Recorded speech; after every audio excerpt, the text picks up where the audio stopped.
Aktiva aset. Aktiva aset yaitu semua kekayaan yang dimiliki suatu perusahaan, baik yang berwujud maupun yang tidak berwujud, yang dapat dinilai dengan uang dan digunakan dalam operasi perusahaan.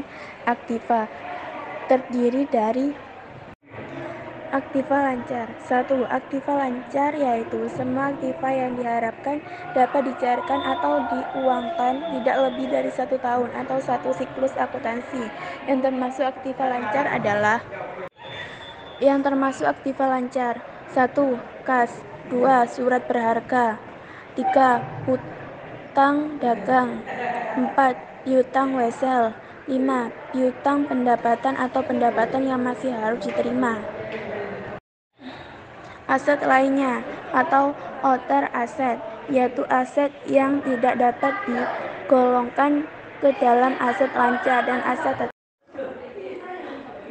tetap berwujud yaitu kekayaan yang digunakan untuk operasi dan juga untuk dijual yang pemakaiannya lebih dari 1 tahun. Yang termasuk dalam aktivia tetap berwujud adalah 1. Tanah. 2. Gedung. 3. Mesin. 4. Peralatan toko. 5. Alat angkut. Aset tetap tak berwujud.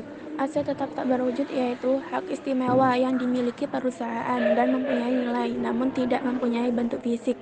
Yang termasuk dalam aktiva tidak berwujud adalah goodwill, hak paten, hak cipta, mereka dagang, hak sewa, franchise. Kewajiban atau liabilitas. Kewajiban atau liabilitas adalah kewajiban yang membayar kepada pihak lain karena adanya transaksi pembelian barang atau jasa secara kredit. Berdasarkan jangka waktu pelunasan utang, kewajiban dikelompokkan menjadi 3, yaitu 1.